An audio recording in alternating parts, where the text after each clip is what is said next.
നമസ്കാരം. ഗ്രീഷ്മയ്ക്ക് കോടതി വധശിക്ഷ വിധിച്ചപ്പോൾ ആ വധശിക്ഷയുമായി ബന്ധപ്പെട്ട് വലിയ രീതിയിലുള്ള ആഘോഷങ്ങൾ എല്ലാ തരത്തിലും, പ്രത്യേകിച്ചും നമ്മുടെ പൊതുസമൂഹത്തിലും മാധ്യമങ്ങളിലുമൊക്കെ തന്നെ വന്നിരുന്നു. അർഹതപ്പെട്ട ശിക്ഷയാണ് ഗ്രീഷ്മയ്ക്ക് കോടതി നൽകിയത്.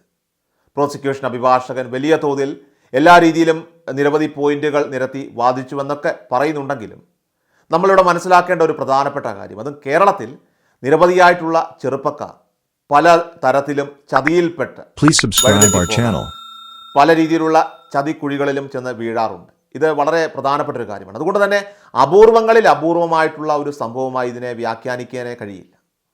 പ്രണയകാര്യങ്ങളും പറഞ്ഞ് ഹണി ട്രാപ്പിൽപ്പെടുത്തി ലക്ഷങ്ങൾ തട്ടിയെടുക്കുന്ന നിരവധിയായിട്ടുള്ള യുവതികളുടെ കഥകളുമായി ബന്ധപ്പെട്ടുള്ള നിരവധി കാര്യങ്ങൾ ഓരോ ദിവസവും മുഖ്യധാര മാധ്യമങ്ങളിൽ, സമൂഹ മാധ്യമങ്ങളിലുമൊക്കെ തന്നെ വരാറുള്ള സംഭവമാണ്. ഗ്രീഷ്മ ഇവിടെ ഷാരോണിനെ കൊലപ്പെടുത്തി എന്ന് തെളിയിക്കുന്ന രീതിയിലേക്ക് പ്രോസിക്യൂഷനെ സ്ഥാപിക്കാൻ കഴിഞ്ഞുവെന്നുള്ളത് ഇവിടെ എടുത്തു പറയേണ്ട വിഷയം തന്നെയാണ്.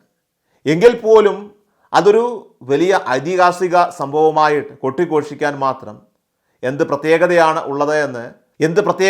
ഉള്ളത് എന്ന വലിയൊരു ചോദ്യവും ഇപ്പോൾ ഒരു വിഭാഗത്തിൽ നിന്നും ഉയർന്നു വരികയാണ്. അതിലൊന്നാമത്തെ കാര്യം, പ്രോസിക്യൂഷൻ ഈ വിഷയം ഉന്നയിക്കുമ്പോൾ അതിനു മുമ്പ് തന്നെ കേസ് അന്വേഷണവുമായി ബന്ധപ്പെട്ട് പോലീസ് അന്വേഷണ ഉദ്യോഗസ്ഥർ സമ്പൂർണ്ണമായിട്ടുള്ള തെളിവുകൾ സമർപ്പിച്ചിരുന്നു. അതുകൊണ്ട് തന്നെ പ്രോസിക്യൂഷൻ അഭിഭാഷകൻ പബ്ലിക് പ്രോസിക്യൂട്ടറായിട്ടുള്ള വിനീത് കുമാർ വലിയ രീതിയിലുള്ള മേന്മയൊന്നുമല്ല ഇതിൽ കാണിച്ചത് എന്നുള്ളത് ഇവിടെ വളരെ വ്യക്തമായി തന്നെ പറയേണ്ടി വരും. ഇനി ഇതിൽ അപൂർവങ്ങളിൽ അപൂർവമായിട്ട് എന്താണ് ഇരിക്കുന്നതെന്ന് ജസ്റ്റിസ് കമാൽ പാഷെ പറഞ്ഞ ഒരു കാര്യം കൂടിയുണ്ട്.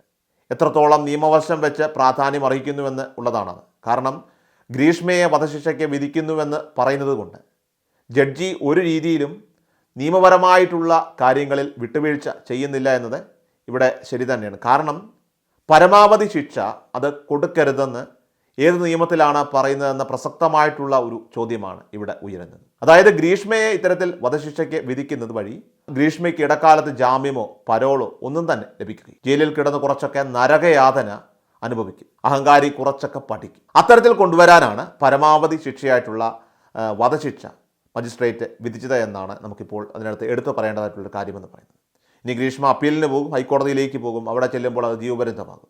ഇവിടെ ഗ്രീഷ്മ മാത്രമല്ല, ഇത്തരത്തിൽ ചതി പ്രയോഗങ്ങളിലൂടെ ആണുങ്ങളെ വശീകരിച്ച് ആണുങ്ങളെ ട്രാപ്പിലാക്കുന്നത് എടുത്തു പറയേണ്ട ഒരു പ്രധാനപ്പെട്ട വിഷയമാണ്. കാരണം ഇവിടെ ഗ്രീഷ്മ ആദ്യം പാരസെറ്റമോൾ ജ്യൂസിൽ കലക്കി കൊടുത്തപ്പോൾ ഷാരോൺ അത് കയ്പല്ലേ എന്ന് ചോദിച്ചപ്പോൾ ആ പ്ലാൻ ആദ്യമേ തന്നെ ചീറ്റിപ്പോയതാണ്. അതിനുശേഷമാണ് അത് വർക്കൗട്ട് ആകാതെ ഇവിടെ കഷായം കലക്കി കൊടുക്കുന്നത്.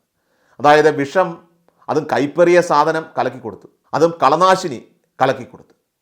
താനിതാ കഷായം കുടിക്കുന്നു, തൻ്റെ അതേ ദുഃഖം, അതേ മനോവ്യത ഷാരോൺ കൂടി അനുഭവിക്കണം എന്നുള്ളത് അത് സ്നേഹത്തിൻ്റെ ഭാഷയിൽ പറഞ്ഞ് ഷാരോണിനെ കൺവിൻസ് ചെയ്യിപ്പിക്കാൻ ശ്രമിച്ചെടുത്താണ് ഗ്രീഷ്മ ഇവിടെ കുറ്റക്കാരി എന്ന് കൃത്യമായിട്ട് ഈ അന്വേഷണ ഉദ്യോഗസ്ഥർക്ക് കണ്ടെത്താനായിട്ട് കഴിഞ്ഞത്. ഇവിടെ എടുത്തു പറയേണ്ടതായിട്ടുള്ള ഒരു പ്രധാനപ്പെട്ട കാര്യമെന്ന് പറയുന്നത്, ഗ്രീഷ്മ ഇത്തരത്തിലൊരു കുറ്റകൃത്യം ചെയ്തതുമായി ബന്ധപ്പെട്ട കാര്യത്തിൽ സ്പെഷ്യൽ ഇൻവെസ്റ്റിഗേഷൻ ടീമാണ് ആധികാരികമായി തന്നെ വളരെ വ്യക്തതയോടുകൂടി എല്ലാം ആദ്യം കണ്ടുപിടിച്ചത്. ഇതുമായി ബന്ധപ്പെട്ട ആദ്യ അന്വേഷണം നേരായ രീതിയിൽ പോയില്ല എന്നുള്ളത് വളരെ വ്യക്തമായി.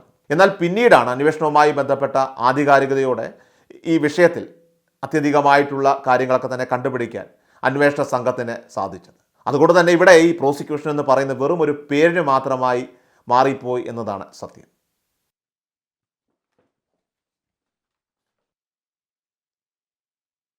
എല്ലാ ദിവസവും വാർത്തകൾക്കായി സബ്സ്ക്രൈബ് ചെയ്യുക, ഫോളോ ചെയ്യുക.